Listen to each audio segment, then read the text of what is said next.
ओम जन्माद्यस्य यतोन्मयादितरतः अर्थेष्वभिज्ञस्वराट् तेने ब्रह्महृदाय आदिकवये मुह्यन्ति यं सूरयः तेजो वारिमृतं यथा विनिमयो यत्र त्रिसर्गो मृषा धाम्ना स्वेन सदा निरस्तकुहकं सत्यं परं धीमहि सृष्टिस्थित्यप्यहेया नियतिदृशितमो बन्धमोक्षाश्च यस्मात् अस्य श्री ब्रह्मरुद्र प्रभृतिसुरनरद्वीषशत्रुत्मकस्य विष्णोर्व्यस्ताः समस्ताः सकलगुणनिधिः सर्वदोषव्यपेतः पूर्णानन्दाप्ययो यो गुरुरपि परमश्चिन्तयेतं महान्तं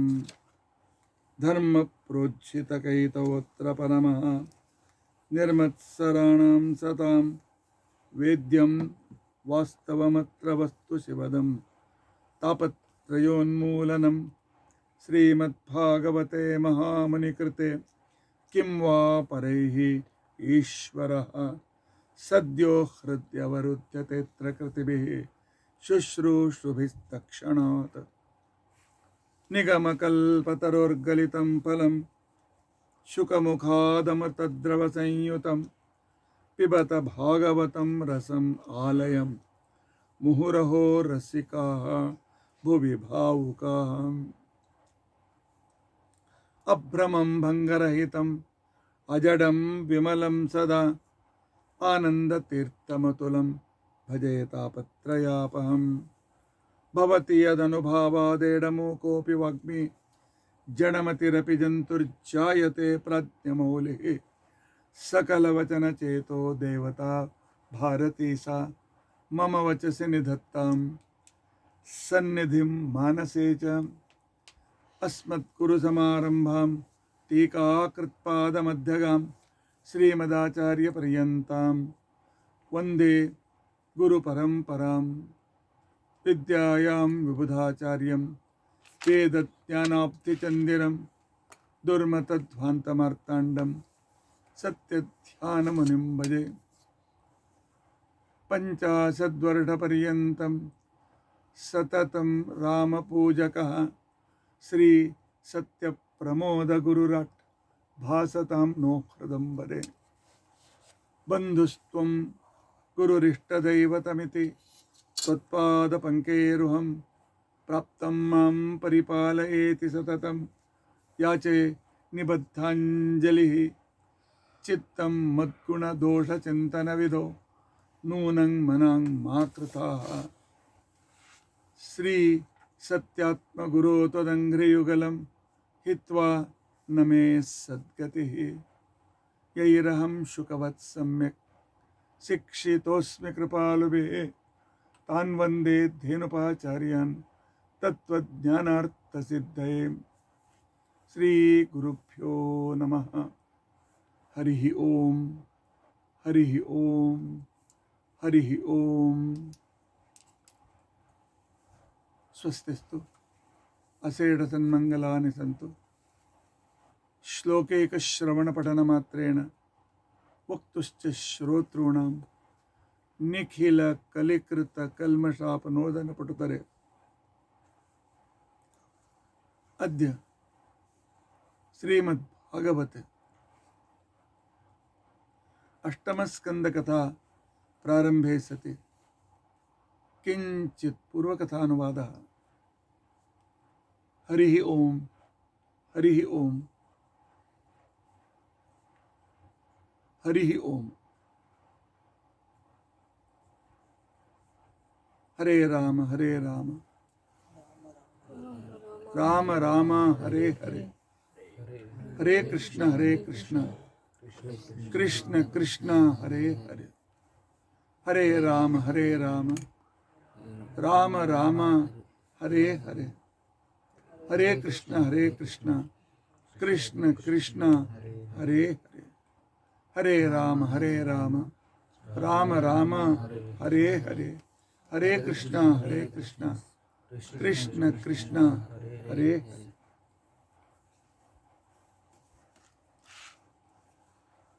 कल के प्रवचन सुनने के बाद किसी ने मुझे फोन किया था, गुरुजी आप एक गलती कर रहे हैं।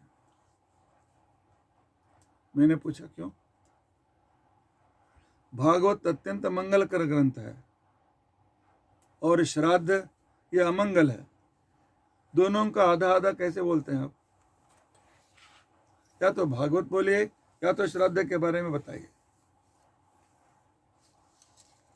मैंने उनसे कहा श्राद्ध अमंगल इस तरह किसने कहा? अमंगल है तो शास्त्र में मत करो बोलते थे ना। अमंगल को करने के लिए कोई शास्त्र बोलता है क्या? नहीं। पितृ पूजा यह अमंगल नहीं है, महामंगलकारी है। यह अमंगल मानना यह अंधविश्वास है। पितृकार्य अमंगल नहीं है।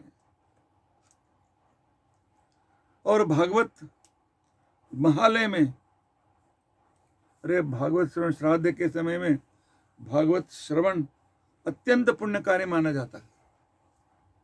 आज आप लोग महालय श्राद्ध कर रहे हैं, इस संदर्भ में रोज भागवत सुन रहे हैं, तो यह बहुत पुण्य की बात है, बहुत कदाचित मिलता है। इसके लिए घबराने की कोई जरूरत नहीं। हाँ, गलती से कुछ मठों में, कुछ मंदिरों में बोर्ड लगा हुआ रहता है, यहाँ पर हम उपनयन, विवाह आदि मंगल कार्य भी कराते हैं, श्राद्ध इत्यादि अमंगल कार्य भी कराते हैं। वह गलत बोर्ड है। श्राद्ध अमंगल है तो भगवान करने के लिए क्यों बोलते थे? हमारे माता पिता की पूजा करना अमंगल है? कभी नहीं।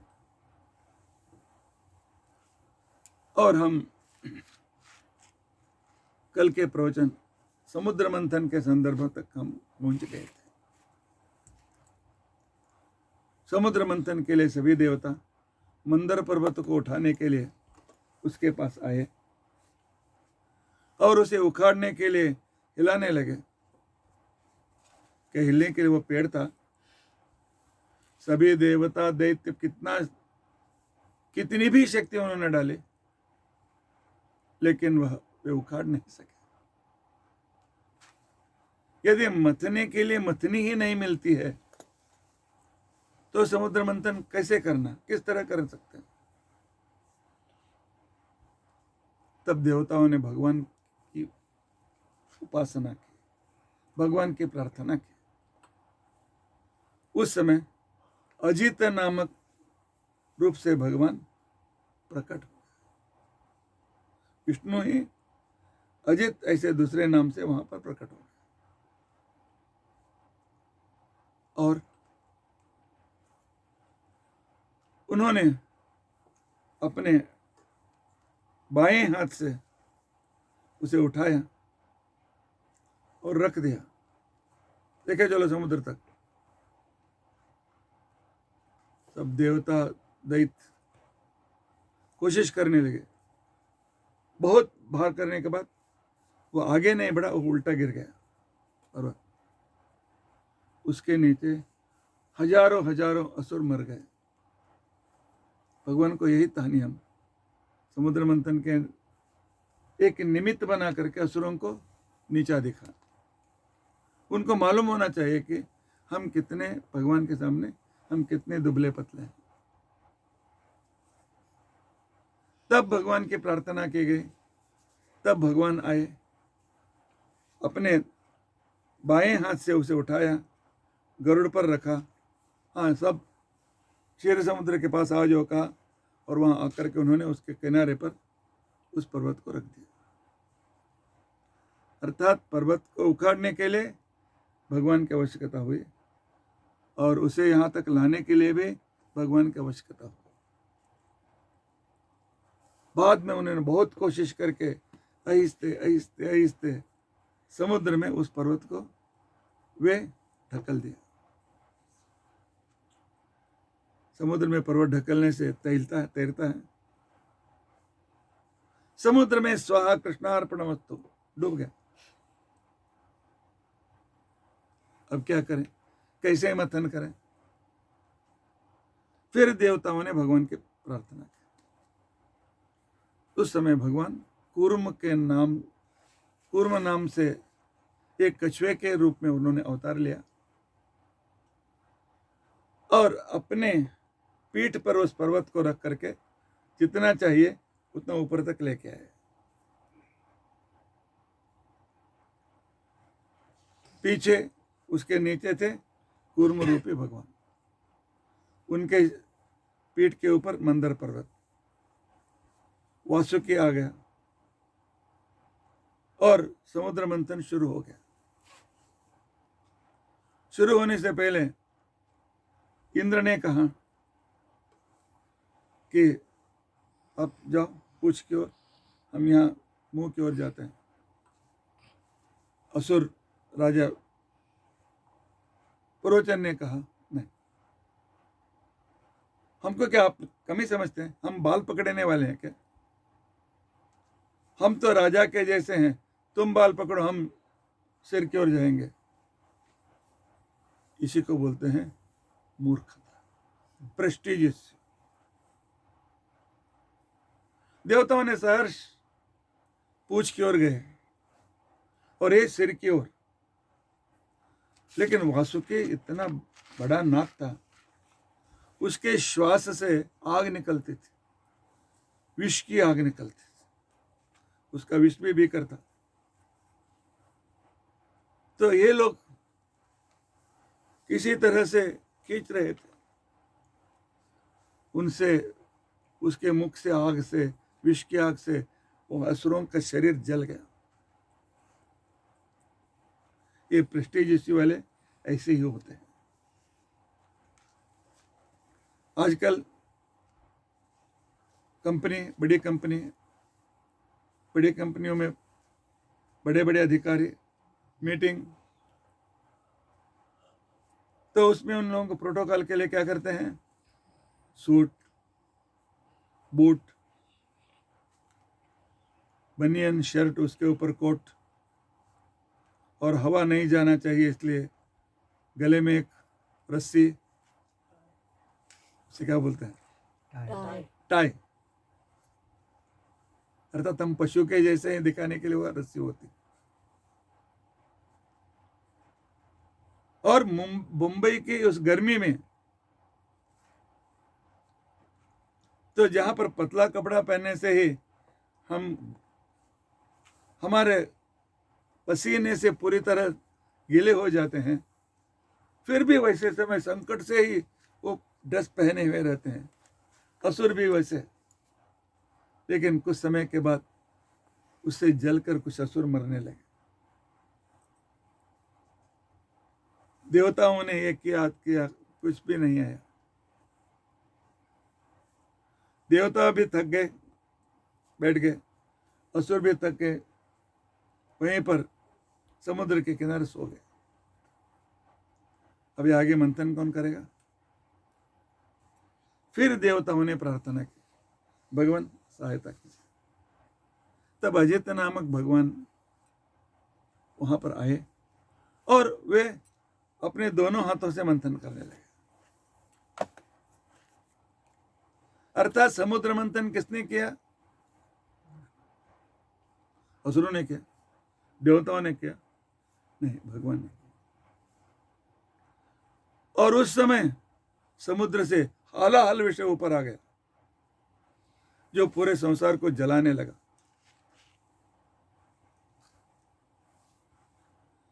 ऐसे संदर्भ में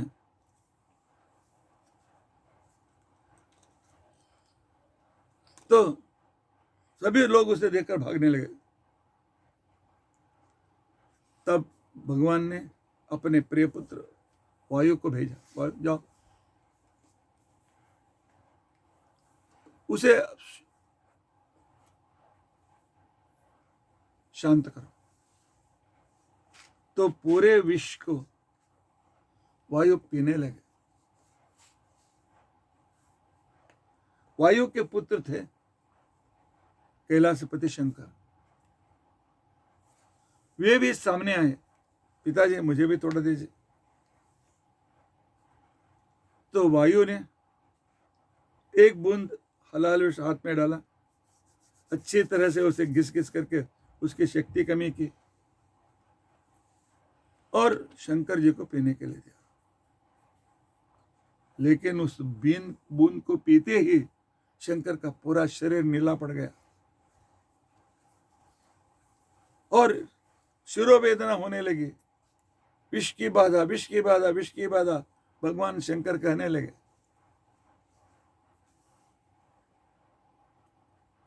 तब भगवान विष्णु ने उनको शांत करने के लिए, उनके उस दाह को शांत करने के लिए गंगा जी को भेजा, जाओ उसके शरीर में रहो, हमेशा उसे ठंडा करते रहो। तो फिर भी ताप कमी नहीं हुआ। तब भगवान ने चंद्रमा को भेजा, उस सिर के पास रह करके अपना ठंडा तो चांदनी देने लगे, फिर भी शांत नहीं हुआ। तो शरीर को भस्म लगाने के लिए कहा गया, फिर भी शांत नहीं हुआ। तो सांपों को बांधने के लिए कहा गया। आपने कभी सांप को छुआ हाथ से? कैसा होता है? चिकट चिकट रहता है, चिकट चिकट रहता है एकदम। मरे हुए का जिंदा सांप पकड़ा है। जिंदा सांप ठंडा होता है, चिकट चिकट रहता है, चिकट भी होता है, ठंडा भी होता है। मुंह वास्ते नीचे से उड़ते हैं। तो इसके लिए तो बाद में भगवान सभी शिव भक्तों से कहा, इस शिवलिंग को ऊपर हमेशा पानी गिरता रहना चाहिए, ऐसी व्यवस्था करो, क्योंकि उसे शांत रखना। आप लोग पूछते होंगे कि सब जगह प्रसिद्धि है, शंकर ने हालाहल विष पिया, आप बोलते हैं कि वायु ने पिया। ऋग्वेद में, महाभारत में यह कथा आती है। ऋग्वेद में स्पष्ट रूप से एक मंत्र है कि वायु ने ही पिया और थोड़ा सा शंकर को दिया। आज भी उनका शरीर नीला है, विशेष रूप से कंठ, नील कंठ। पहले अत्यंत गोरे थे।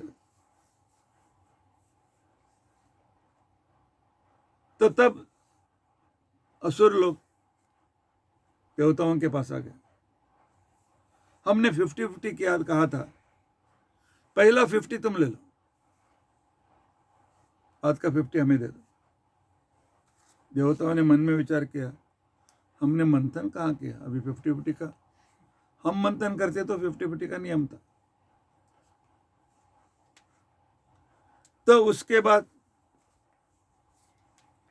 उच्चैश्रव घोड़ा आया, ऐरावत आया, कौस्तुभ मणि आई, कामधेनु आई। भगवान देवताओं को तुम लेके जाओ बोल रहे थे। थोड़े समय के बाद वहां से सुरा आया, शराब। असुर लोग आगे आगे, भगवान का लेके जाओ।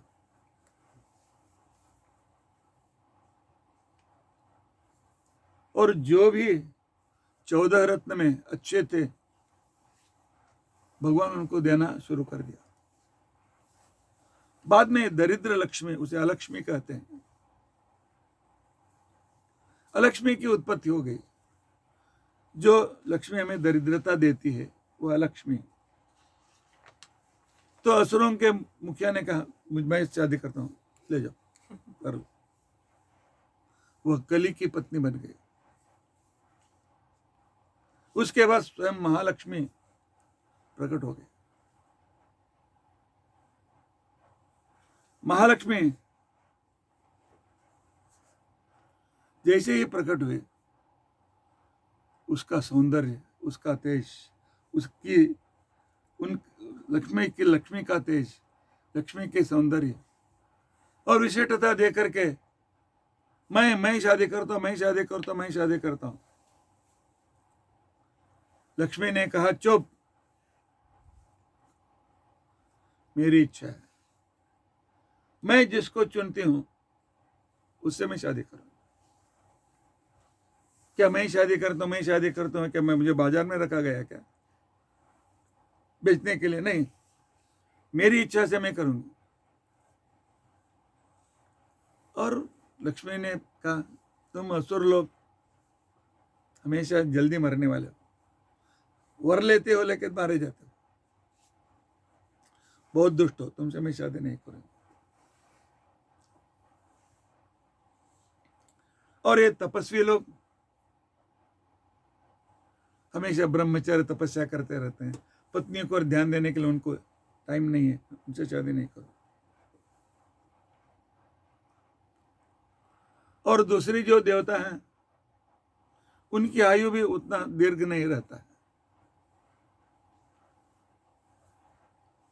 दुर्वासा ऋषि, आप तो बहुत क्रोधी हैं, इसलिए आपसे शादी नहीं करूंगा। शंकर, आपसे तो ठीक कपड़ा नहीं पहनते हैं, इसलिए नहीं चाहिए। और ब्रह्मा 4 मुंह वाले हैं, हमेशा वेद पढ़ते रहते हैं, पत्नी को ध्यान ही नहीं देते, आप नहीं चाहिए।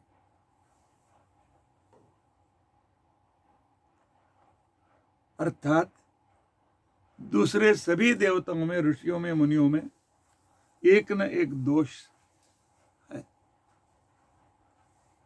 बाद में उसने कहा एक ही निर्दोष व्यक्ति है, भगवान विष्णु। और वहां अजित नामक जो भगवान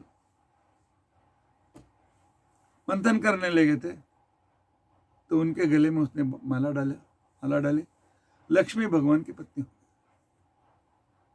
तो उसका दूसरा रूप था, अनादिकाल से वे एक रूप से भगवान की पत्नी ही है। उसके बाद धन्वंतरी का अवतार हुआ। धन्वंतरी रूप में भगवान अपने हाथ में अमृत कलश लेकर के ऊपर आए, जिस अमृत के लिए ये सब कुछ कोशिश कर रहे थे, अमृत कलश लेकर के ऊपर आए। जैसे ही अमृत कलश लेकर ऊपर आए, असुर आगे हो गए, उनके हाथ से उन्हें खींच करके ले लिया। वैसे तो भगवान उसे पकड़ करके रख सकते थे, लेकिन असुरों की दुष्ट बुद्धि दिखानी थी। जब एक असुर ने हाथ में लिया, दूसरे असुर मुझे चाहिए मुझे चाहिए, सब कुछ झगड़ने लगे, उनमें मारामारी होने लगी। तब भगवान ने मोहिनी का अवतार लिया, अत्यंत सुंदर स्त्री के रूप में। भगवान मोहिनी का अवतार इतना अद्भुत था, इतना सुंदर था वह अवतार,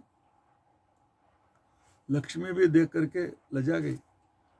अरे मेरा पति मेरे से भी वो सुंदर है, इसकी मेरी क्या आवश्यकता है, स्वयं अपना स्त्री भी बन सकता है।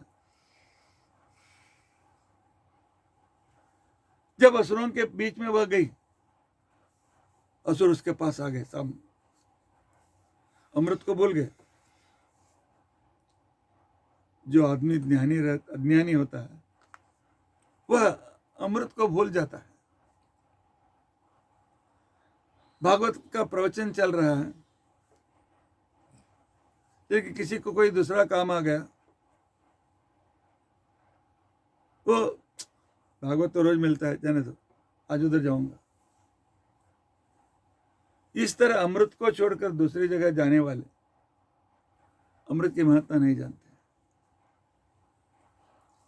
और जिसके हाथ में अमृत कलश था, उसे लगा कि मैं अमृत उसके पास लेके जाऊंगा, उस लड़की से बात करूंगा और उस लड़के के हाथ में अमृत दूंगा, उसका समीप जाने का अवकाश मुझे मिलेगा।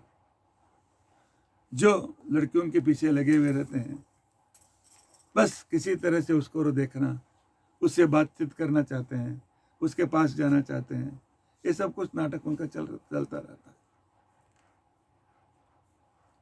तो उन्होंने कहा, मोहिनी आप एक अमृत कलश दे लो आप ही सबको दे दो, हम झगड़ा कर रहे हैं। मोहिनी ने कहा, मुझ पर विश्वास है तुम लोगों को? उन्होंने कहा, आप पर विश्वास क्या, हम आपके लिए जान भी देने के लिए तैयार हैं। आजकल के कॉलेज में कहते हैं ना, आपके लिए मैं इतना प्यार करता हूं, आपके लिए जान भी देने के लिए तैयार हूं। हाँ? तुम किसके जान के पीछे पड़े हो? हाँ? फ्रेंड ने कॉलेज में? हाँ? लेकिन ये लोग जान की महत्ता नहीं जानती। ये सब कुछ झूठ, मोह में पड़े हैं। तो मोहिनी ने कहा, यदि मेरे हाथ में अमृत देंगे तो मैं जिसको चाहूंगा उसको दूंगी, जिसको नहीं चाहूंगा उसको मैं नहीं दूंगी। असुर ने कहा, ठीक है, मैं स्वीकृति। क्योंकि उनका अमृत नहीं, अभी वो लड़की के सामने पास रहना चाहते थे, बस इतना। भगवान का रूप ही ऐसा है। तो उसने कहा, लाइन से बैठो देवता, तुम भी लाइन से बैठो।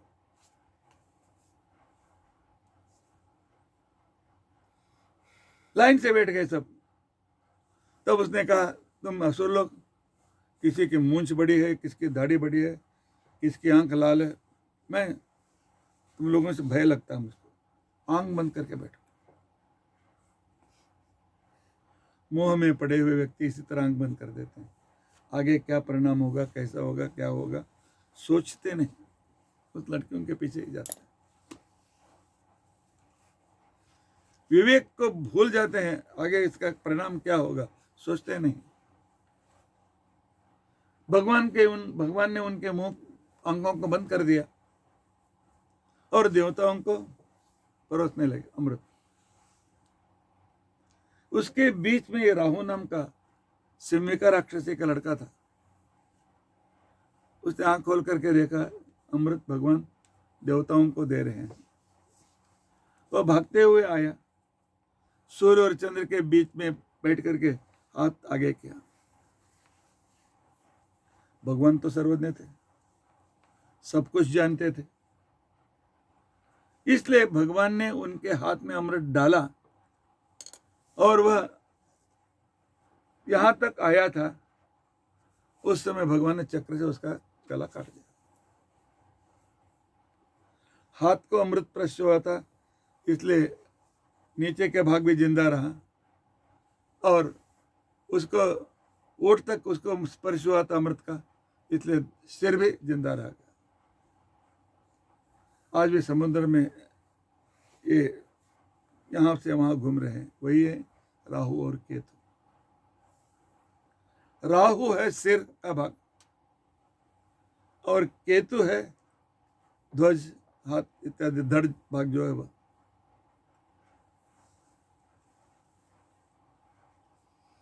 तो भगवान ने देवताओं का अमृत दे करके भगवान मोहिनी रूप वहां से अदृश्य हो गए। तब असुरों को मालूम हो गया कि हम ठगे गए। यहां पर लोग पूछते हैं, भगवान ने यह पार्शियलिटी किया ना, अन्याय किया ना, पहले करार कहां हुआ था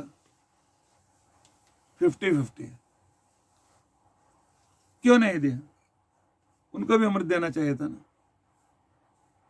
इसका उत्तर एक ही है, उन्होंने मंथन शुरू किया था और वे अभी हमसे नहीं होगा बोल करके जब बैठ गए, सो गए, छोड़ दिया उन्होंने, तब अमृत मंथन किसने किया?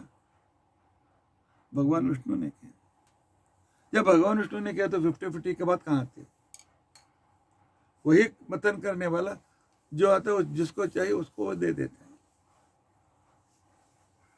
तन्नामृतम सुरगण फलमंजसापु यत्पाद पंकज श्रमण न दैत्यात्। तो उस समय असुरों को गुस्सा आया, देवताओं के साथ युद्ध करने लगे, बहुत घनघोर युद्ध हुआ, असुर पराजित हो गए, हार गए। उसके बाद देवताओं ने अमृत पाया, अमर हो गए और अपने देवलोक में अपना राज्य करने लगे। लेकिन उसके बाद पुरोचन का लड़का हुआ बलि चक्रवर्ती।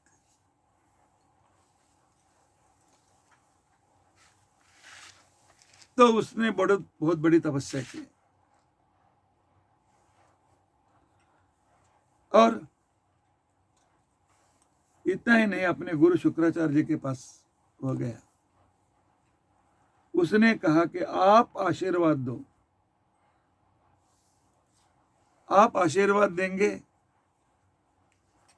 तो हम जीत सकते हैं। शुक्राचार्य जी ने कहा, मैं पूरी तपस्या का पुण्य तुम्हें दे दूंगा, मेरी शक्ति तुम में रखूंगा, जाओ युद्ध करो।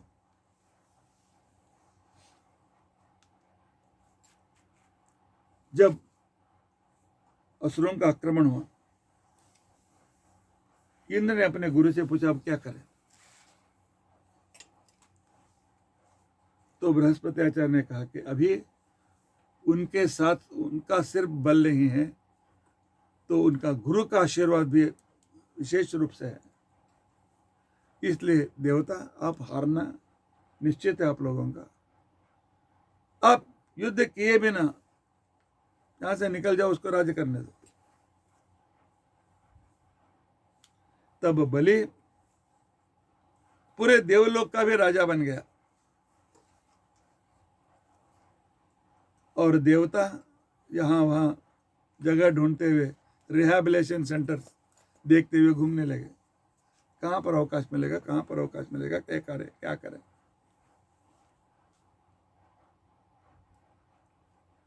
अपने बच्चे अनाथ होकर घूम रहे हैं, यह सुनकर देवताओं की माता कौन है? अदिति, कश्यप की पत्नी और देवताओं की माता अदिति, उसे बहुत दुख हुआ। वह सोचने लगी, इतने अच्छे राज्य मिला था, मेरे बच्चे कैसे हार गए, मेरे बच्चे कैसे हार गए। ऐसे ही सोचते हुए बैठे थे, आकाश की ओर देखते हुए। उनके पति कश्यप अदिति के आश्रम में आए, लेकिन अदिति को उनको ध्यान नहीं, साथ आए, कहीं पर उसके आकाश की ओर देख रही है, आंखों से आंसू बह रहे हैं, बहुत पीड़ित दिखाई दे रही है। उन्होंने कहा, अदिति प्रिय। अदिति ने देखा, आप आगे, आई बेटे, आपके पैर के लिए धोने के लिए पानी देता हूँ, कपड़ा ले लीजिए।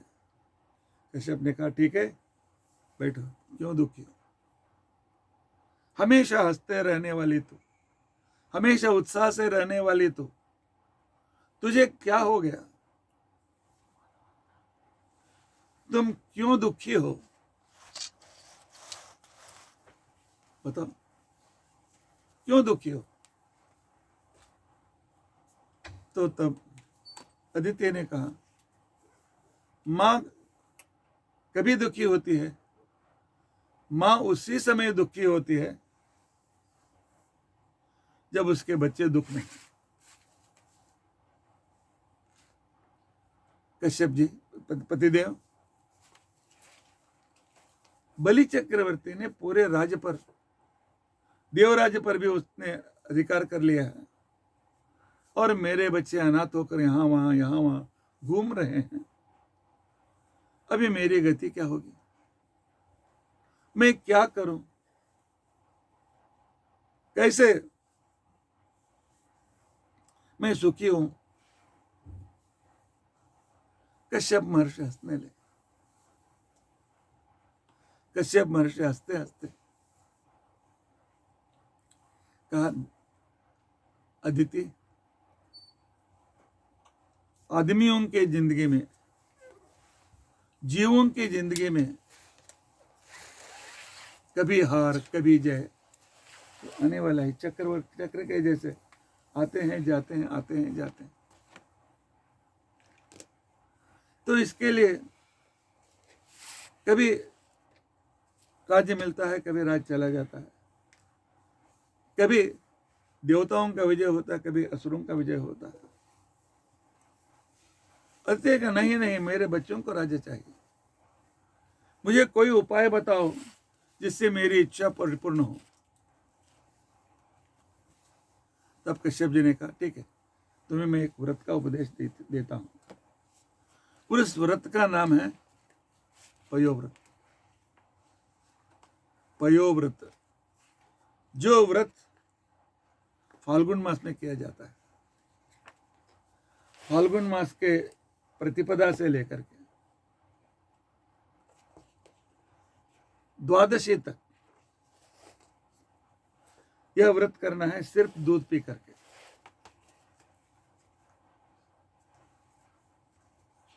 माघ मास के कृष्ण पक्ष चतुर्दशी के दिन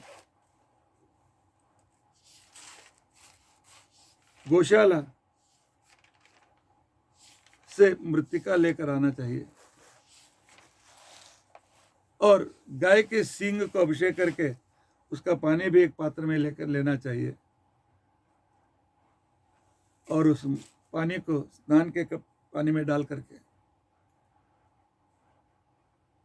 और उस मृतिका को लगाकर स्नान करके परिशुद्ध होना चाहिए और उसके बाद शुद्ध कपड़ा, शुचि कपड़े पहन करके पीठ में वासुदेव भगवान की स्थापना करनी चाहिए। उनकी षोडशोपचार पूजा, प्राण प्रतिष्ठा करके षोडशोपचार विधि से उनकी पूजा करनी चाहिए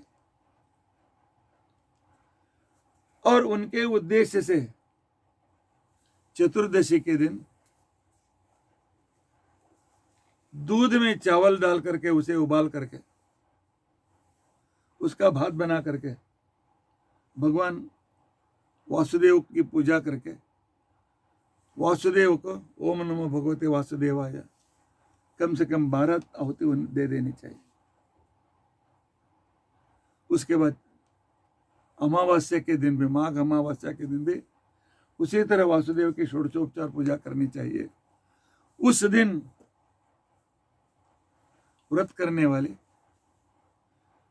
एक ही बार प्रसाद स्वीकार करना चाहिए, एक भुक्त। रात को उपवास करना चाहिए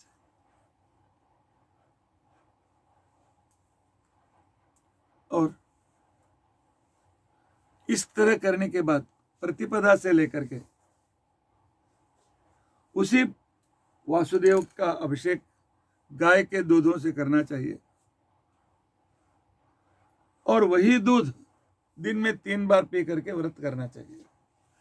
पूरा दिन वासुदेव जप करता रहना चाहिए और शक्य है तो हरिवंश का श्रवण करना चाहिए, हरिवंश पुराण का श्रवण या तो वामन पुराण का श्रवण करना चाहिए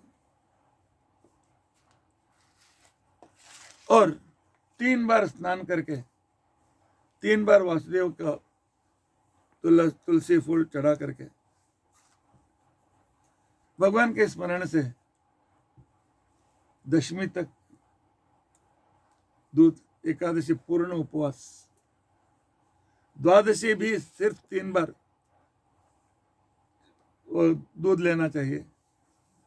त्रयोदशी के दिन उद्यापन करके प्रतिपदा से लेकर रोज 2 दंपतियों की पूजा और उनको जो भी वंश पात्र में जो भी वायन दान देना चाहे दे देना चाहिए। नहीं तो अंतिम दिन 24 ब्राह्मण दंपतियों को बुलाना चाहिए, उनकी पूजा, होम हवन करके उनकी पूजा करके उस दिन होम के बचे हुए उस दूध में पके हुए अन्न को पारणा के रूप से लेना चाहिए। जितनी भक्ति से इस व्रत करोगे, इस व्रत करने से उत्तम संतान प्राप्त होता है, उत्तम पुत्र की प्राप्ति होती है। पयोव्रत करने वालों के यहाँ और यदि उनके संतान का भी विशेष रूप से आयुष्य वृद्धि भी हो जाती है। इस तरह करो, भगवान खुश हो जाएंगे।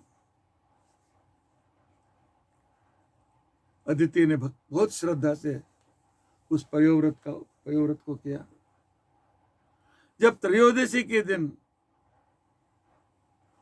होम में आहुति दी जा रही थी, ओम नमो भगवते वासुदेवाय, ओम नमो भगवते वासुदेवाय, तब अग्नि से भगवान वामन प्रकट हो गए। वामन का लक्षण क्या है? 4 भुजाएं और गदा लेफ्ट हैंड में, और दाहिना हाथ ज्ञान मुद्रा, शंख चक्र, और चारों ओर अग्नि।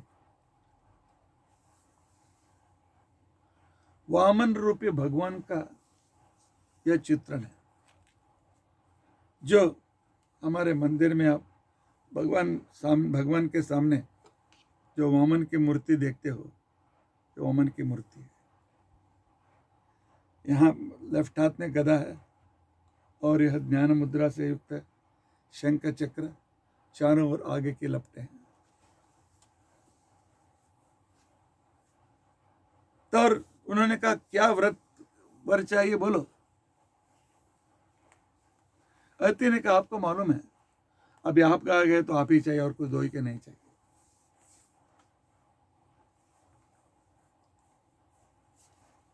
तब भगवान ने कहा, तुम्हारी इच्छा की थी, मुझे मालूम है। बलि को पराजित करके उसके जगह पर फिर देवलोक में इंद्र आदियों को उनका लोक वापस कर देना है, यह तुम्हारी इच्छा है। तुम्हारी इच्छा अवश्य पूरा करूंगा। जब इतना भक्ति से तुमने इस पयोव्रत को किया है, तो निश्चित रूप से मैं तुम्हारी इच्छा पूर्ण करूंगा, लेकिन तुम्हें 6 महीने तक राह देखना पड़ेगा। वामनावतार भाद्रपद मास द्वादशी, जो परसों द्वादशी हो गई, उस दिन वे प्रकट हो, लेकिन पहले प्रकट हुए थे फाल्गुन मास में। उसके बाद 6 महीने के बाद मैं आऊंगा, प्रकट होऊंगा तुम्हारी दूसरी बार। जब फाल्गुन द्वादशी 6 महीने हो गए, तो भाद्रपद शुक्ल पक्ष द्वादशी के दिन वे उनके आश्रम में एक ब्रह्मचारी के रूप में प्रकट हुए।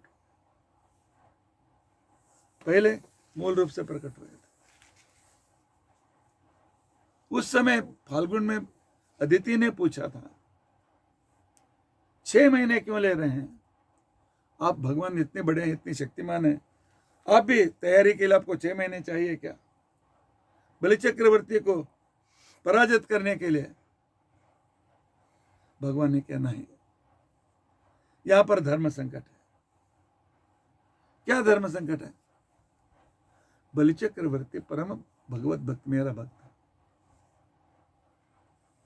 लेकिन असुर जाति में उत्पन्न होने के कारण असुरता से असुरों में अधिकार प्राप्त हो, चाहिए चाहिए चाहिए, इसलिए उसने वह असुर वृत्ति दिखाते हुए राज्य लिया है। और मेरा संकल्प है, न मे भक्त प्रणश्य, मेरे भक्त का विनाश मैं नहीं करूंगा, वह विनष्ट नहीं होगा, यह मेरी प्रतिज्ञा है। 6 महीने के बाद, वह अभी 3-4 महीने के बाद एक बहुत बड़ा यज्ञ करने वाला है। वह है सर्वस्व दक्षिणा का याग। उस यज्ञ में शरीर पर के कपड़े छोड़कर सब कुछ दान देना चाहिए, घर, राज्य, कोष, सब। जैसे जैसे वह दान करते जाएगा, उसे अहंकार आ जाएगा, मेरे समान कोई नहीं। अहंकार और मुझ में एलर्जी है। जहां पर अहंकार है, वहां पर भगवान का सन्निधान नहीं, और जहां भगवान है वहां पर अहंकार नहीं रहता। कितने भी बड़े पंडित हो, बड़े विद्वान हो, बड़े श्रीमंत हो, कुछ भी हो, मैं बड़ा, मैं श्रेष्ठ, जहां पर है भगवान वहां से निकल जाते हैं। उसे अहंकार आता है। उस अहंकार को मैं दमन करने के लिए उसे दूसरी जगह पर भेज दूंगा और देवताओं को लोक दे दूंगा। इस तरह उस दिन कहा था जब भाद्रपद द्वादशी को भगवान प्रकट हो गए। तो प्रकट होकर के तो पिताजी ने उनका उपनयन किया। प्रकट होते समय ही वह 5 साल के बच्चे के रूप में थे। पिता ने उपनयन किया और उस उपनयन में सभी देवता उपस्थित थे। किसी ने उनको कौपीन दिया, किसी ने उनको भिक्षा पात्र दिया, किसी ने उनको छतरी दी। अलग अलग देवताओं ने उनको उपायन दिया। उपनयन में जब तुम भी जाते हो, गिफ्ट देना चाहते हो, उसकी पूजा संध्या वंदन के लिए जो उपयोग चाहिए वही दे दो। नहीं तो उपनयन में गिफ्ट के रूप में मोबाइल दिया तो मैं बहुत 30 साल पहले उपनयन में गिफ्ट आया था। मैं बाजू में बैठा, सब गिफ्ट रख रहे थे। एक गिफ्ट था स्पेट का बॉक्स। ब्रह्मचारी को ब्रह्मचर्य खत्म करने के वस्तुओं को नहीं, भागवत में पूरा वर्णन है। ब्रह्मचारी को जो भी चाहिए वे सभी वामन, भाद्रपद, अश्विन 1.5 महीने अपने पिताजी के यहाँ रहे। सब देवताओं की पूजा करते रहे, पूजा ले रहे थे और सबको खुश करते रह गए। और बलि प्रतिपदा के दिन वे बलि के यहाँ पहुंचे और बाद में बलि प्रतिपदा के दिन बलि के साथ उनकी क्या बातचीत हुई, कैसे हुआ, तो बलि को कैसे दमन किया, इत्यादि विचारों को हम कल के दिन समझने की कोशिश करेंगे। अभी आगे हम जो महालय के बारे में, श्राद्ध विधान के बारे में हम जो सोच रहे हैं, उनको भी उन चारों को समझने की हम कोशिश करेंगे।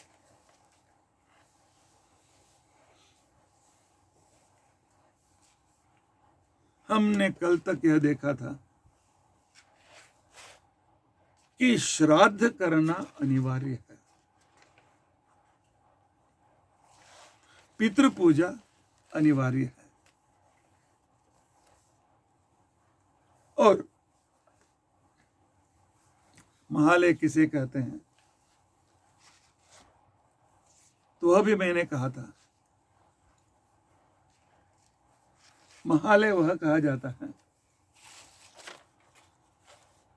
देवताओं के लिए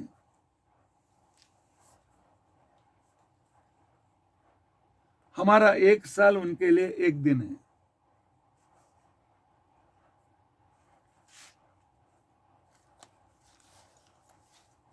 इसलिए चैत्र, वैशाख, ज्येष्ठ, आषाढ़, श्रावण, 6वां महीना भाद्रपद मास, अर्थात देवताओं के लिए भाद्रपद मास कृष्ण पक्ष उनका दोपहर का समय है। भोजन कब दिया जाता है? दोपहर के समय में दिया जाता है। भाद्रपद मास जब दोपहर है तो शुक्ल पक्ष क्यों नहीं? शुक्ल पक्ष देवताओं के लिए है, कृष्ण पक्ष पितरों का प्रिय है। और श्राद्ध में देवता भी चाहिए, पितर भी चाहिए। इसलिए इसे कहते हैं अपर पक्ष श्राद्ध। या महालय श्राद्ध या आषाढ़्यादि पंचम अपर पक्ष श्राद्ध।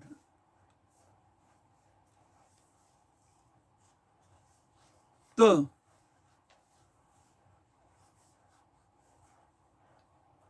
कल से आप लोग कौन सा कैसा संकल्प कर रहे हैं? कन्यागते सवितरी आषाढ़्यादि पंचमा परपक्षे, आषाढ़्यादि पंचमा परपक्षे। पक्ष आषाढ़ में 2, श्रावण में 2 और भाद्रपद मास का शुक्ल पक्ष 5वां, पंचमा अपर पक्ष, उसके बाद का पक्ष। उसके पहले क्या कहते हैं? कन्यागते। क्योंकि इन महीनों में सूर्य कन्या राशि में रहता, विशेष रूप से भाद्रपद अश्विन। कन्या में जब सूर्य रहता है उसको पंचम अपर पक्ष बोलते हैं, इसलिए पक्षमास बोलते हैं, पक्षमास श्राद्ध बोलते, इस तरह प्रसिद्ध है। पितृपक्ष बोलते हैं। मैंने पूछा पितृपक्ष मतलब पितृ मातृ दोनों का पक्ष, और इसको महालय भी कहा जाता है। महालय क्यों क्या कहा जाता है? उसको क्या क्या क्यों कहते हैं?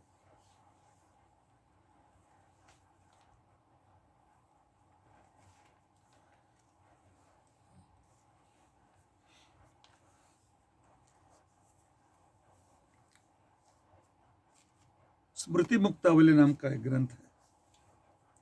स्मृति मुक्तावली में कहा गया है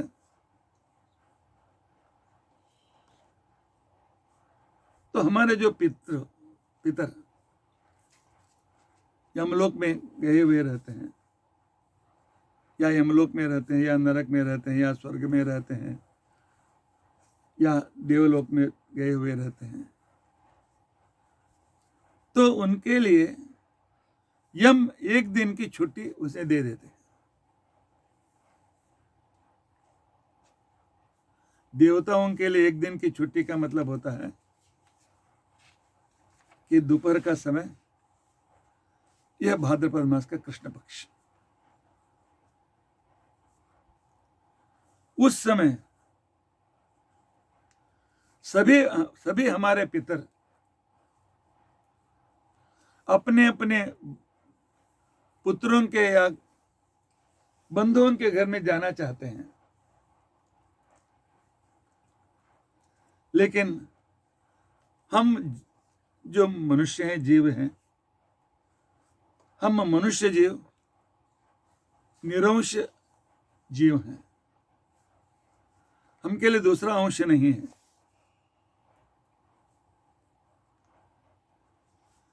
हमारा एक ही अंश रहता है। हम एक समय देवलोक में एक रूप से, भूलोक में एक रूप से नहीं रह सकते। लेकिन पितृदेवता जो हैं, पितृदेवता हमें सूक्ष्म रूप से हमें अपने घर लेकर आते हैं।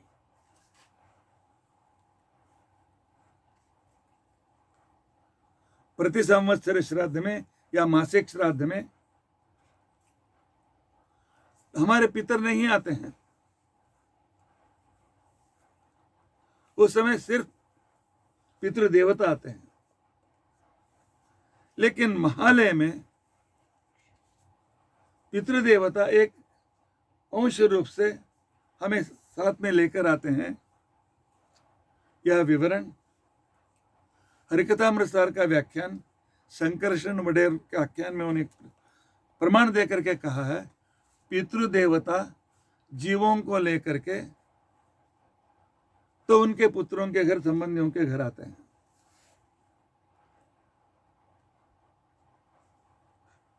और वह सिर्फ माता पिता नहीं आते हैं। इस 15 दिन में गए हुए पितृ पितामह प्रपितामह, मातृ पितामही प्रपितामही, मातामह, मातुपितामह, मातुप्रपितामह, मातामही, मातुपितामही, मातुप्रपितामही, भ्रातृ, मातुला और श्वशुर,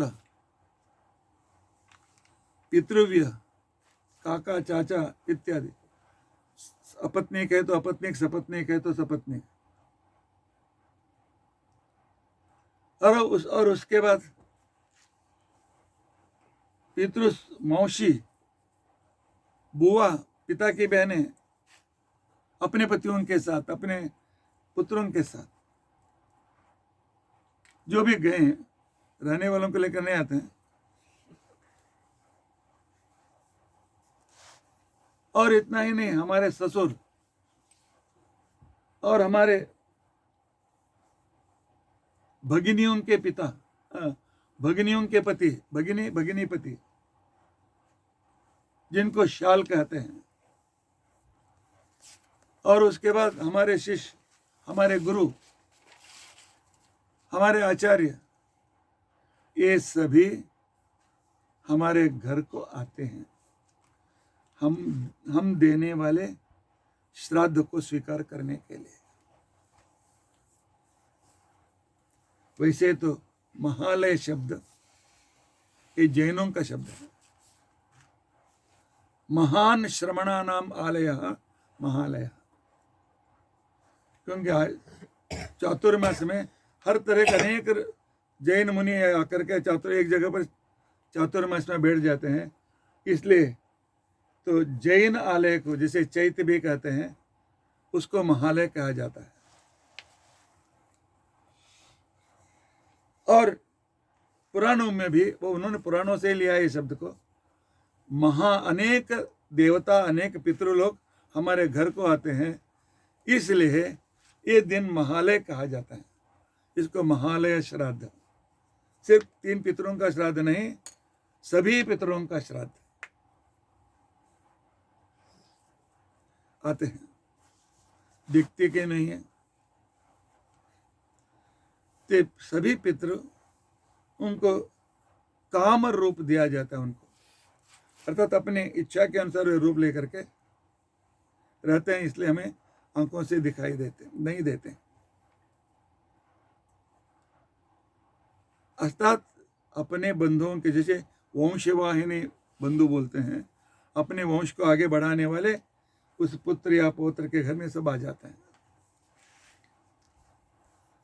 और हम महालय श्राद्ध करके उन्हें तृप्त करेंगे तो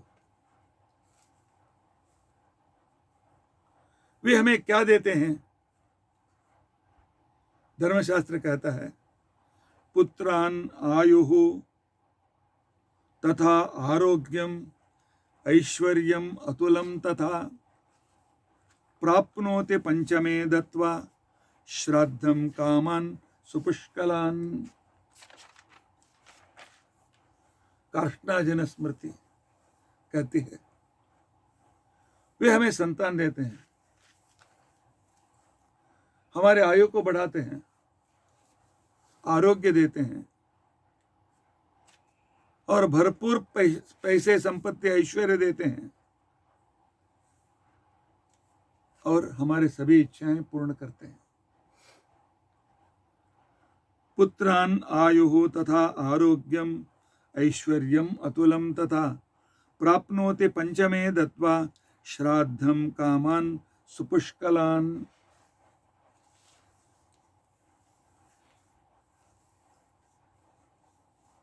यदि हम महालय श्राद्ध नहीं करते, कार्ष्णाजन स्मृति कहती है, शापम दत्वा प्रमाण प्रयान्ति ते, हमें शाप दे करके चले जाते हैं, तुम्हें भला ना हो चाहे, बस अनेक तरह से पीड़ाओं से पीड़ित हो जाओ। हम जब कुंडली देख करके बताते हैं पितृशाप है, पितृदोष है, अर्थात उनके घर में ठीक तरह से यह महालय श्राद्ध नहीं किया जाता। श्राद्ध और महालय श्राद्ध जिस घर में नहीं किया जाता है, आगे यह भी कहते हैं तस्य रक्तम पिबन्ति ते, तो उसके रक्त को वे पीते हैं। यहां पर डायरेक्ट अर्थ नहीं लेना चाहिए, अर्थात उनको सब तरह से शक्तिहीन कर देते हैं। रक्त ही चला गया तो क्या मिलता है? पितरों की पूजा न करने वाले, महालय श्राद्ध न करने वाले सब तरह की कठिनाइयों को से पीड़ित होते हैं और शक्तिहीन भी हो जाते हैं। इतना ही नहीं, कृष्णा जी ने स्मृति कहती है, वे आरूढ़ पतित हैं, उत्तम स्थान में जाकर के नीचे गिरे हुए व्यक्ति हैं, क्योंकि शास्त्रों में कहा गया है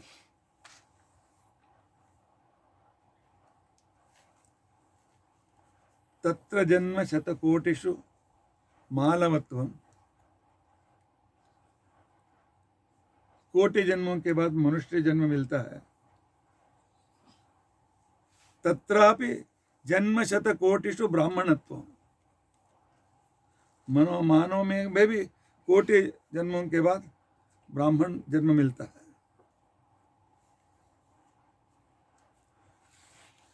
और श्राद्ध करना भगवान की आज्ञा है। एक श्रुति स्मृति हरिवंश में भगवान कहते हैं, श्रुति स्मृति ममैवाज्ञे यह उल्लंघ्य प्रवर्तते, आज्ञा छेदी मम द्वेषी सर्वकर्म बहिष्कृत। जब हम श्राद्ध नहीं करते हैं, प्रति संवत्सर का श्राद्ध, मासिक श्राद्ध और महालय श्राद्ध अथवा पक्षमा श्राद्ध हम नहीं करते हैं, तो हमें सभी अधिकार, संध्या वंदन करने का भी अधिकार निकल जाता है। सर्व कर्म बहिष्कृत हम हो जाते हैं। और स्मृति आगे जाती है, सहा कुणपहा, वह कुणप बन जाता है। कुणप मतलब जिंदा लाश, जिंदा लाश, प्राण है इसलिए जिंदा, लेकिन लाश के जैसे अपवित्र। उस व्यक्ति को पूजा करने का अधिकार निकल जाता है, यज्ञ का अधिकार चला जाता है और दूसरे सब कुछ चले जाते हैं। इसलिए महालय श्राद्ध करना अत्यंत अनिवार्य है, अत्यंत आवश्यक है। अच्छा ठीक है, महालय श्राद्ध में यह क्या होता है? महालय श्राद्ध 16 दिनों का रोज पिंड प्रदान से श्राद्ध करना चाहिए, क्योंकि ये 16 दिन हमारे घर में सभी पितर वास करते हैं।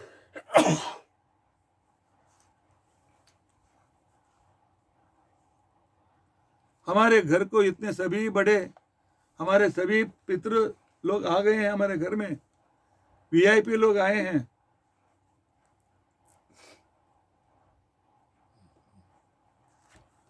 तो 16 दिन भी पिंड प्रदान श्राद्ध हम नहीं कर सकते हैं। पिंड प्रदान मतलब पार्वण श्राद्ध बोलते हैं उसे। पार्वण श्राद्ध विशेष पर्व के संदर्भ में किया जाने वाला पार्वण श्राद्ध बोलते हैं। वह पार्वण श्राद्ध रोज करना चाहिए। यदि रोज नहीं कर सकते हैं, कम से कम एक दिन तो करना चाहिए। एक दिन अवश्य रूप से इस महालय को करना चाहिए, पक्ष श्राद्ध को करना चाहिए।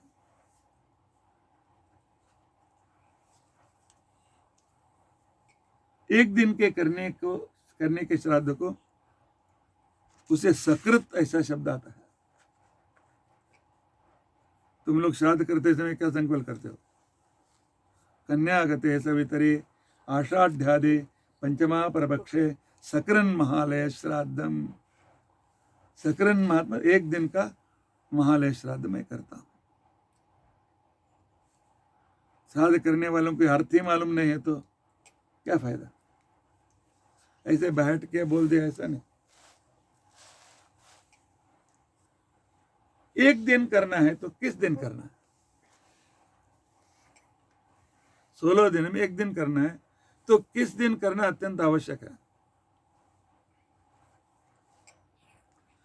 जिस तिथि में उनकी मृत्यु हुई है, चाहे कृष्ण पक्ष हो वो शुक्ल पक्ष हो, उनकी श्राद्ध तिथि प्रतिपदा आती है तो प्रतिपदा को करो, द्वितीय है तो द्वितीय को करो, चतुर्थी है तो चतुर्थी को, तृतीया को करो। जिस दिन उनकी मृत तिथि आती है उस दिन करना अत्यंत श्रेष्ठ माना जाता है।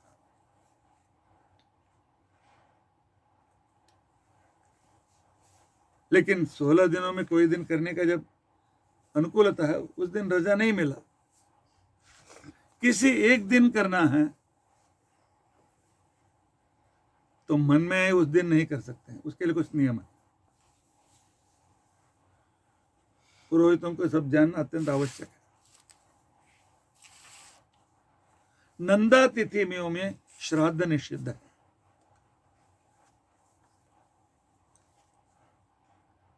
नंदा तिथि का मतलब है प्रतिपदा, षष्ठी और एकादशी। किसी एक दिन करना है, हाँ पहला दिन आगे हम खत्म कर देंगे, नहीं। प्रतिपदा निषिद्ध है।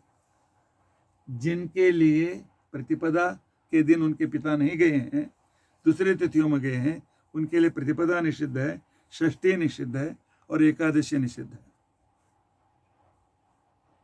और एकादशी को भी श्राद्ध करने वाले सोच लेने का।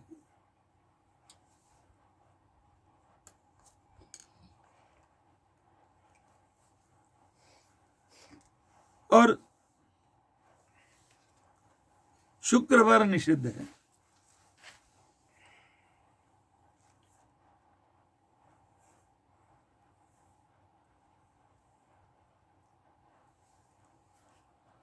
और अविधवा नवमी निषिद्ध नहीं है, मध्यम है।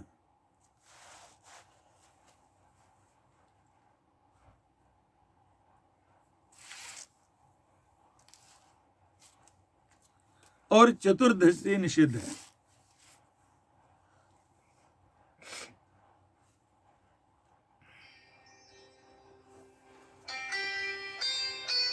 की मृत्यु एकादशी तिथि को हुआ है, उनका श्राद्ध द्वादशी को करना पड़ेगा।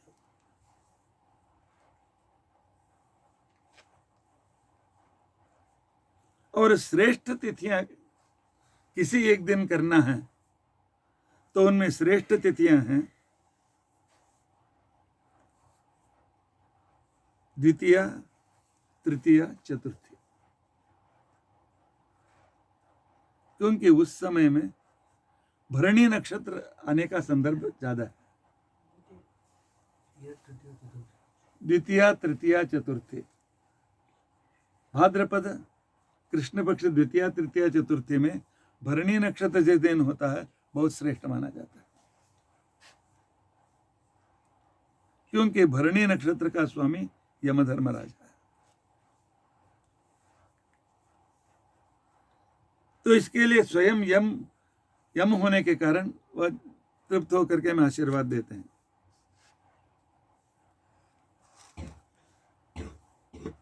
और हमने कहा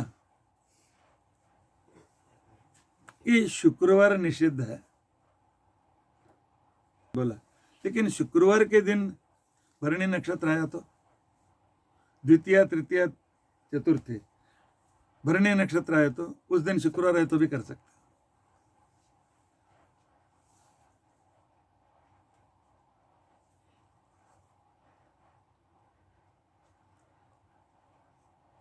और किसी एक दिन श्राद्ध करने वालों के लिए, सकरन महालय श्राद्ध करने के लिए, उनका जन्म नक्षत्र जिस दिन है उस दिन श्राद्ध नहीं कर सकते, निषिद्ध है। जन्म नक्षत्र का दिन भी निषिद्ध है। जन्म नक्षत्र का दिन आयुर्होम करने के लिए श्रेष्ठ है, लेकिन श्राद्ध के लिए निषिद्ध है। यदि भरणी रहते जन्म नक्षत्र आया तो भी कर सकते हैं।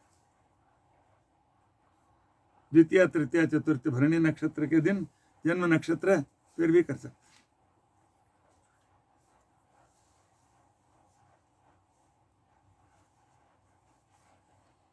इसलिए भरणी नक्षत्र के दिन द्वितीय तृतीय चतुर्थी और मृत तिथि और सर्वपितृ अमावस्या, ये किसी एक दिन करने के लिए अत्यंत श्रेष्ठ माने जाते हैं।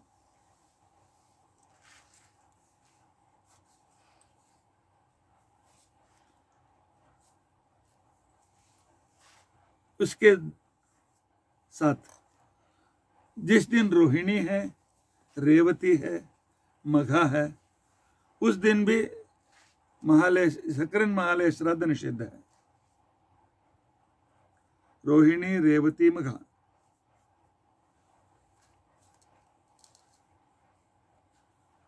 तो उन दिनों में भी निषिद्ध है। हाँ, यदि उस नक्षत्र में मृत तिथि आई तो ग्राह्य है।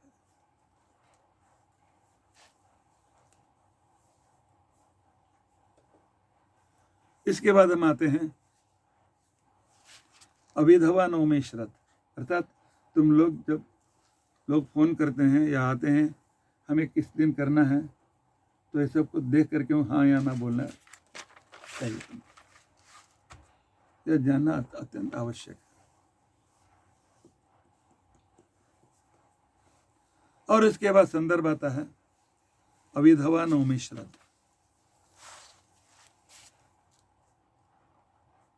पिता के रहते जिस व्यक्ति की मां गई है, अर्थात वह सवाष्णी रूप सुमंगली के रूप में, तो वह जब गई है उस दिन पिता के रहते भी पुत्रों का अधिकार है पिंड प्रदान श्राद्ध करना ही चाहिए, संकल्प नहीं। फिर पिताजी पिंड कैसे देंगे? ये उस दिन के लिए नियम के लिए सब कुछ ग्राह्य।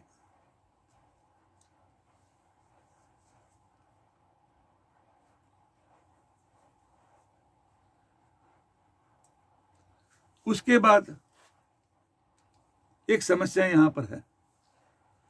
हम माता के श्राद्ध कर रहे हैं पिता के मरने के बाद, अविधवा नवमी कंटिन्यू करना चाहिए या नहीं करना चाहिए? निर्णय सिंधु ग्रंथ में कहते हैं कंटिन्यू करो, लेकिन दूसरे धर्मशास्त्र कहते हैं नहीं, पिता के मरने के बाद अविधवा नवमी श्राद्ध कंटिन्यू नहीं होता है। क्यों? नियम है श्राद्धम नवम्याम कुर्वीत तत्मृते भर्तरि लुप्यते। नवम्याम श्राद्ध माँ का करना चाहिए। जब माँ के पति मर जाता है, अर्थात हमारे पिताजी मर जाते हैं, तब वह श्राद्ध कंटिन्यू नहीं करना चाहिए, क्योंकि पिता के मरने के बाद उस व्यक्ति को महालय श्राद्ध करने का अधिकार मिलता है। सभी पितरों के साथ माँ भी आ जाती है, अलग करने की जरूरत नहीं।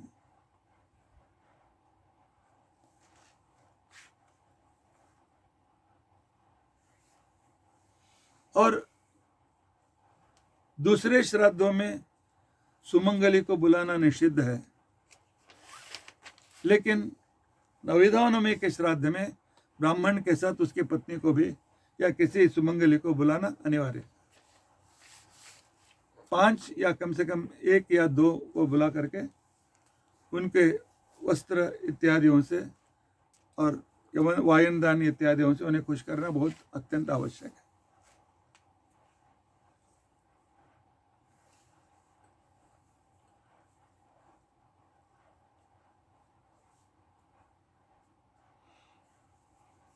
और इतना ही नहीं, दूसरा एक प्रमाण है कि स्त्रियः भर्त्रा सह पिंडम गृह्णान्ति श्राद्धम गृह्णन्ति। उस श्लोक मुझे याद नहीं है। पत्नी अपने पति के साथ ही श्राद्ध स्वीकार करते हैं माले में, उसको अलग करने की जरूरत नहीं पिता के मरने के बाद।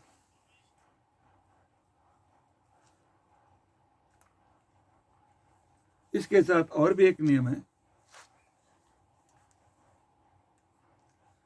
तो सुमंगली गई है, इसके लिए उस पिंड को हळद कुंकु डालना, फूल डालना, यह भी निषिद्ध है। पिंड के ऊपर हल्दी कुंकु को डालना निषिद्ध है। भगवान के निर्माल्य के फूल तुलसी डाल सकते हैं, लेकिन पिंड पर हल्दी कुंकु चढ़ाना शास्त्र में पूरा निषिद्ध है।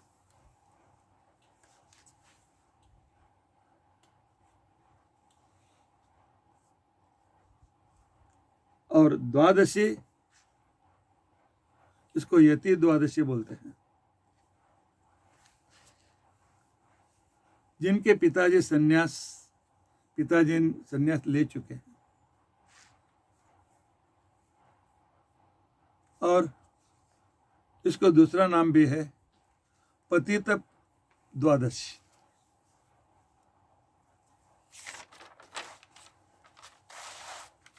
जैसे एक पुत्र है, उसका पिता पतित हो गया। पतित हो गया मतलब दूसरे धर्म को उसने स्वीकार किया। इसके जन्म के बाद उसने दूसरा धर्म स्वीकार किया है, ब्राह्मण होकर भी मांस खाता है और दूसरे जो भी दुर्व्यसन है, दुर्व्यसनों के पीछे है, संध्या पूजा कुछ नहीं करता है, परस्त्रियों के पीछे घूमता है, ऐसे पतित पिता का, उसको क्या है, अपने पिताओं का श्राद्ध करने का अधिकार निकल जाता है। अर्थात उनके पिता क्या करें, तब यह पौत्र पितामह प्रपितामह वृद्ध प्रतिपामह उस तरह श्राद्ध देना चाहिए, वो द्वादशी के दिन देना चाहिए। सन्यासियों के भी, सन्यासियों आत्मश्राद्ध हुआ रहता है, इसलिए उन्हें भी पितृपितामह प्रपितामह नहीं, पितामह प्रपितामह वृद्ध प्रपितामह ऐसा श्राद्ध करना चाहिए, क्योंकि सन्यासी श्राद्ध नहीं करता, पतित भी नहीं करने का अधिकार नहीं रहता। इसके लिए उनके पुत्र को पिता के जिंदा रहते, सन्यासी पिता जिंदा रहते या पतित पुत्र के जिंदा रहते, ये सब कुछ श्राद्ध कर सकते। और अनेक लोगों का संशय है, उस दिन यति द्वादशी है, लेकिन सकरन महालय श्राद्ध करने के लिए आता है कि नहीं आता है, कर सकते। द्वादशी तिथि श्रेष्ठ मानी जाती है, दशमी तिथि श्रेष्ठ मानी जाती है। और इस दिन हम आम श्राद्ध, हिरण्य श्राद्ध या तर्पण श्राद्ध अर्थात ब्रह्मार्पण या संकल्प श्राद्ध, यह श्राद्ध महालय में निषिद्ध। क्योंकि स्मृति है, महालये गया श्राद्धे सांवत्सरिक श्राद्धे अपि पिंडमिच्छन्ति पितरः निराशा पितरो गतः। पिंड प्रदान के साथ हम श्राद्ध नहीं करेंगे। कुछ लोगों का हम पहले से संकल्प करते आ गए हैं, तो उस दिन और दूसरे सभी श्राद्ध निषिद्ध हैं। यदि उनका व्यक्ति एक कोमा में गया है या सीरियस से बेड रिडन है, ऐसे समय उनसे अधिकार लेकर उनको पुत्रों को आमश्राद्ध कर सकते हैं, आमश्राद्ध, हिरण्य श्राद्ध इत्यादि कर सकते हैं। लेकिन स्वयं योग्यता रहने पर भी पिंड प्रदान श्राद्ध नहीं किया तो दोषी बन जाएगा।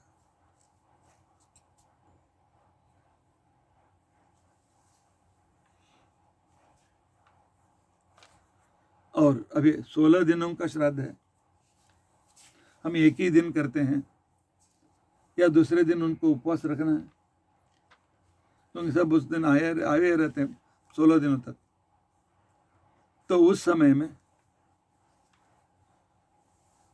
व्यक्ति को रोज उन्हें तिलतर्पण देना अनिवार्य है। तिलतर्पण, वह भी सर्व पितृतर्पण, और रोज एक ब्राह्मण का भोजन कराना आवश्यक है। नहीं कर सकते हैं, एक ब्राह्मण भोजन के प्रत्याम्नाय द्रव्य दे सकते हैं।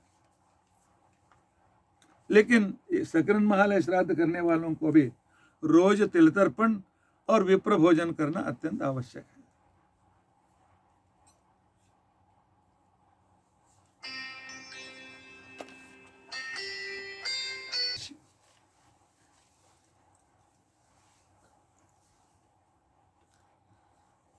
खात चतुर्दशी के दिन जो एक्सीडेंट से गए हैं या सर्प से मृत हो चुके हैं या पानी में डूबकर मरे हुए हैं या किसी ने उनका शस्त्र से खून किया है,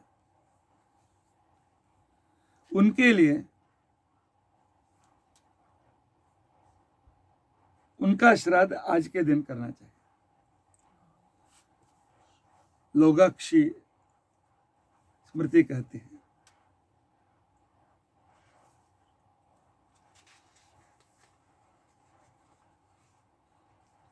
और एक यहां बहुत बड़ा महत्व का विषय कहा गया है। अभी हमारे देश के सैनिक मर जाते हैं, हमारा कोई संबंध नहीं हुए, लेकिन हमारे देश की रक्षा के लिए मर जाते हैं। इस दिन उनके नाम से, अनामक नाम से 1, 3 या 5 पिंड, प्रीति पिंड बोलते हैं, उनके नाम से वे तृप्त हो देकर पिंडदान दे सकते हैं जिनको श्राद्ध का अधिकार है वे। लेकिन सिर्फ प्रीति पिंड मतलब श्राद्ध नहीं होता, ब्राह्मण भोजन अर्घ्य पाद्य कुछ नहीं, पिंड बनाना चाहिए उनके नाम से, दर्भ के ऊपर दे देना चाहिए। उसे शस्त्रहत श्राद्ध बोलते हैं।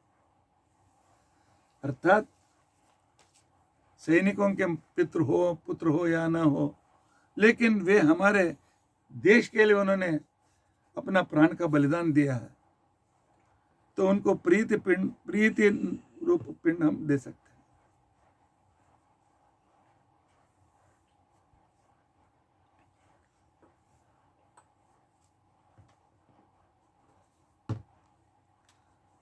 और दूसरे विषय हम कल के दिन समझने की कोशिश करेंगे। वैसे तो मुझे पूरे श्राद्ध, पितृदेवता इत्यादियों के बारे में मुझे पूर्ण विस्तार से कहना है, लेकिन महालय में शुरू में क्यों लिया? अभी महालय शुरू हो चुका है।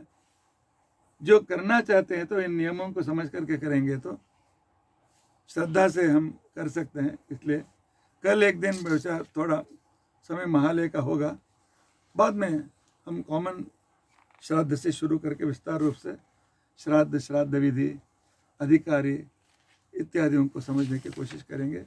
इत्यादि कथा पढ़ सकते हैं। इसलिए कहा गया है यदि एक दिन पूजा भूल गए तो भी चलेगा, लेकिन देव कार्यात पितृ कार्या प्रशस्यते, श्राद्ध अनिवार्य रूप से सबको करना है। इत्यादि कथा पढ़ सकते। हरे राम राम राम हरे हरे, हरे कृष्ण कृष्ण कृष्ण हरे हरे। उग्रं वीरं महाविष्णु ज्वलंतं सर्वतोमुखं नृसिंहं भीषणं भद्रं मृत्युं नमाम्यहम्।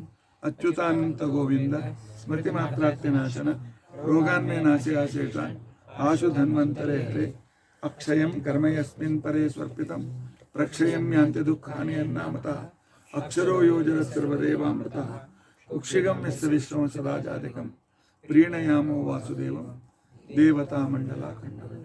श्रीकृष्णार्पणमस्तु। श्रीकृष्णार्पणमस्तु।